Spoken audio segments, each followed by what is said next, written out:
The handsome elite falls in love at first sight with a gorgeous girl, but after an unexpected one-night encounter, she runs away from him without any trace. Parin pines for her day and night, consumed by longing, unaware she's fled to America and given birth to a pair of fraternal twins. 4 years later, Mintra returns to Thailand with the 2 kids, but determined to keep their paternity a secret. One day, Mintra receives a letter from her aunt's friend in the US, saying that she is sending her son to deliver some gifts to the children. So Mintra brings the kids to the mall to meet her son. To her horror, Parin turns out to be her aunt's friend's son. It seems that Parin has already become acquainted with the children through video calls, yet he remains unaware that they are his own flesh and blood. To avoid detection, Mintra asks the nanny to pose as her and take the 2 children to meet Parin. Since Parin has never met his mom's friend before, he doesn't suspect anything. Although it's their first face-to-face meeting, the twins show no shyness around Parin, even clinging to him playfully. And Parin naturally dotes on them, even feeding them ice cream. Watching the father and children interact happily, a smile involuntarily appears on Mintra's face. Alas, if their first meeting hadn't been tainted by pain, they could have been a happy family. She has no idea that Parin truly loves her, thinking he's just an irresponsible playboy. To get back at him, she fakes her identity to approach him, gains his trust, and steals confidential information from his company. After snatching his clients and business, she dumps him cruelly. Parin is depressed all day, but since he doesn't know her real identity, he searches the whole world in vain. Until one day, his father tells him that the rival company has revealed its heiress. Looking at the photo, Parin realizes Mintra is the rival's daughter. He suddenly understands he's been deceived and suspects she seduced him on purpose from the start. Furious, he goes to the rival company to confront Mintra, demanding an explanation. She mocks him for being a fool and declares she could never love him. Parin kisses her to make her take back her words, but she slaps him away. Blinded by rage, he spits, "You're no better than those who crawl up the social ladder, using bodies as stepping stones." Little does he know that this hurts Mintra's heart deeply. In fact, after spending time with him these days, his unwavering tenderness and round-the-clock affection had Mintra's defenses crumbling. But she dares not admit that she likes the man who once defiled her and fears that he will take away the children. So she brainwashes herself into thinking she only hates Parin. Parin, unaware of this, only thinks that Mintra is heartless. How could she trample on the love he offered so sincerely? Even so, Parin confesses to friend Gan that he can't help being drawn to Mintra. Gan sighs that this woman is terrifying. Ironical, Gan will soon fall for Mintra with no less intensity than Parin. In the days that follow, though Mintra avoids Parin as much as possible, work keeps throwing them together. Parin continues to cling to her, saying he's willing to play along even if her heart isn't in it. All he asks is that she doesn't shut him out. It isn't until her scream draws a crowd that he reluctantly lets go. A depressed Parin calls his mother. "What if the one I love hates me?" His mother advises, "Don't give up. Maybe she has a secret sorrow, like how your father and I loved each other, but couldn't be together." Buoyed by this, Parin takes bold action. That night, he goes outside Mintra's gate, texting, "If you don't see me, I'll barge in and tell your parents about that night." Trapped by the threat, Mintra has no choice but to meet him. Parin blackmails her into continuing their game, or he'll reveal her shame to her parents. Mintra reluctantly accepts the challenge. "Fine, let's play. Do you think I'm afraid? You're going down." At a real estate banquet, reporters pull in the new generation of outstanding young entrepreneurs for a group photo. Parin seizes the chance to pull Mintra close, and she can't break free, reluctantly losing this round.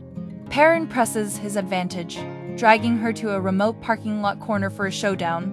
Both of them are clearly upset, yet they still hurl insults, wounding each other. Parin even brings up the night 4 years ago when she kissed him back, unaware she'd been drugged by her classmate, not acting promiscuously. In a rage, Mintra kicks him in the groin, claiming victory. Groin. However, Parin isn't one to concede easily. Even while accepting an award on stage, he presses against her at every opportunity, like a shadow that refuses to part. After the banquet, he lifts her bridal style out of the driver's seat, ignoring her struggles, and deposits her in the passenger side. Terrified of where he's driving, Mintra stops playing games. She tries to jump out, grabbing the door handle. Parin slams on the brakes to prevent her injury. Unexpectedly, she nearly gets hit by oncoming traffic. Thankfully, Parin pulls her back in time and shields her. Staring into his loving eyes, Mintra can't help but feel a flicker of hope, but when his kiss lands, she snaps back to reality, slapping him away. Driven mad by her push-pull behavior and hating how she undervalues his love, Parin kisses her roughly. Only when Mintra stops struggling does Parin let go of her. Mintra gets tired and concedes to the game, begging him to leave her alone in the future. Her tears wrench his heart. Later, after tucking the kids into bed, Mintra collapses into her aunt's arms, sobbing. The more I push Parin away, the more I'm drawn in. Auntie has no idea how to deal with this. Such love intertwined with hate. Indeed, it's a puzzle that baffles us all. The next day, Mintra takes the kids to kindergarten and runs into Gan, Parin's friend, dropping off his daughter. Having heard Parin label Mintra a heartless flirt, Gan starts with a terrible impression. But after seeing how Mintra treats other people with kindness and sincerity, his impression of her changes. Mintra finds him to be gentle and treats him as a friend. What's more, Gan is a divorced single father who lacks experience in taking care of his daughter. So the kind and generous Mintra helps out regularly, taking his girl shopping for dresses, styling her hair.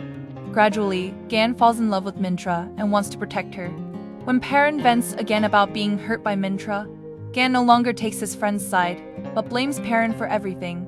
Parin says that he was fooled by that woman. But Gan doesn't believe him, and shows that he likes Mintra, and wants her to be the new mother of his daughter. The two longtime friends get into a fistfight, destroying their friendship. To add to Parin's anger, news reports claim Mintra is dating her assistant, which deepens Parin's negative impression of her. He is convinced she is the kind of promiscuous woman who toys with men's feelings. Turns out that the assistant's boyfriend owed a lot of gambling debts and couldn't pay them back, so he asked the assistant to seduce wealthy Mintra and scam her family fortune. The assistant sensed that there was something between Parin and Mintra, so he pretended to be in love with Mintra and offered to marry her to help her block Parin's harassment. However, Mintra refused without even thinking about it. The assistant deliberately let paparazzi take photos of herself with Mintra and posted them online, trying to force her to admit the relationship. However, Mintra ignores it and warns him not to have crooked ideas, just do his job. Seeing Mintra growing closer to Gan, the assistant panics, fearing her meal ticket will be snatched away. So the assistant and her boyfriend approach Mintra's classmate, Pem, hoping to dig up more dirt on her. Pem has long been jealous of Mintra and is eager to destroy her. The next day, a video of Mintra and Parin checking into a hotel 4 years ago tops all social media charts. From the footage, Mintra doesn't look forced. She appears to invite Parin to sleep with her willingly. Mintra's reputation collapses overnight.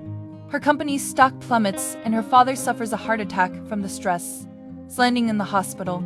Racked with guilt, Mintra feels she's failed her parents.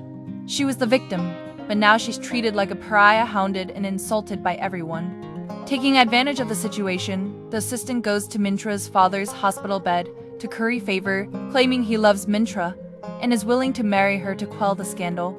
So Mintra's dad forces her to marry the assistant. Mintra refuses vehemently and is furious and devastated. Unaware this is part of Pem and the assistant's plot, she mistakes Parin, her rival, for the one who leaked the video and hates him deeply. She throws a cup of boiling water at him, calling him shameless and vowing never to forgive him. Even as Parin swears his innocence, no one believes him. After all, the clients and deals Mintra lost have gone to Parin's company, making him look like the beneficiary. His friend Gan curses him for being unmanly, saying to sue and send him to prison, accusing him of not only physically assaulting a drunk woman, but also reopening her wounds to destroy her from the inside out. Parin feels sorry for Mintra, but he has no proof and has to bear the brunt of the misunderstanding. Parin runs to a bar and drinks alone. When he overhears people trashing Mintra, he can't hold back and throws a punch. The brawl lands them in the police station, and he has to call his father to bail him out. To his shock, his dad believes he leaked the video and even praises him, saying, "Business requires such unscrupulous tactics. Anyway, you're a man. This won't cost you anything." The incident makes Parin pity Mintra even more, realizing he's misunderstood her. He grasps the double standard, Though both were there, she bears all the shame while he's applauded. He finally sees his own heart. He can't possibly let go of Mintra. The next day, he restrains Mintra and begs for a chance, vowing to do anything to restore her reputation. But she no longer trusts him and wants nothing to do with him. In the nick of time, Gan rescues her from his grasp, shielding her behind him. He warns Parin to stop bullying her and takes her away with him. Parin, unable to explain, knows only evidence can clear his name. He remembers Pem knew about the hotel incident and suspects her of leaking the video. After all, she was the one who led Mintra to him 4 years ago. But Pem denies everything and threatens to sue for harassment. Parin returns to the hotel to hunt for witnesses, but finds no leads. Left with no choice, he starts secretly protecting Mintra, watching for any chance to help. One day, Parin overhears Mintra talking to Gan and learns that Gan's resort hotel is facing a cash flow problem and seeking new partner. Parin can see that Mintra is very sick of him. He doesn't want to make her sad and decides to let go of her. No matter who she's with, as long as she's happy, that's enough for him. So he plans to use the resort project inspection as a chance to bring Mintra and Gan together. After all, he trusts Gan's character to be trustworthy. He also senses the assistant has ulterior motives towards Mintra.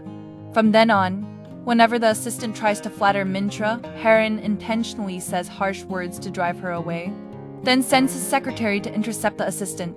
In this way, Gan and Mintra have a chance to be alone with each other. Parin considers everything except how Mintra truly feels. Mintra is oblivious to his good intentions and thinks he's here to compete with her, treating him coldly. The four of them go up to the mountain to inspect the land near the hotel. The assistant wants to go to the restroom, so Gan, as the boss, takes him to the restroom. While waiting for them to come back, Mintra gets bored and goes to pick some foxtail, but accidentally slips and falls. Parin doesn't hesitate to protect her with his body, but her foot still gets cut. Ignoring her protests, he scoops her up, carries her to a gentle slope, and bandages her wound. Parin misinterprets her mixed signals, convinced she likes Gan instead of him. Mintra gets so angry that she gets up and walks away, only to fall into his arms because of her foot pain. As they lose themselves in each other's loving gazes, Gan comes and picks her up and carries her back to her room. He feeds her pills and takes care of her till she sleeps. Parin watches the scene with complicated emotions. After Gan leaves, Parin can't resist sneaking into Mintra's room to check on her. Fortunately, in her sleep, Mintra lets go of all her inhibitions and restraint. Like someone grabbing a life raft, she nestles into his embrace instinctively. But instead of joy, Parin is overcome by regret that he isn't entitled to stay with her. Ever since he showed up, her life has been a mess. He doesn't want to cause her any more grief, deciding to vanish from her world entirely. In the end, he withdraws from the bidding process intentionally, letting Mintra win to solidify her position in the company. Yet fate has a way of reconnecting destined souls. One day, Mintra is unexpectedly taken hostage. By chance, she dials Parin's number mid-abduction. Realizing that she's in danger, Parin immediately tracks them down to save her. To protect her, he throws himself between her and a vicious attacker, taking a knife meant for her. The two are about to face a grave crisis, but this ordeal will finally ignite the long-suppressed spark between them. This is Maroon Recap. Check out my homepage and you'll see more recaps of So Wayree. I'm hastening to write and edit the next recap, so feel free to leave a comment and share your thoughts. Please don't forget to like and subscribe to our channel.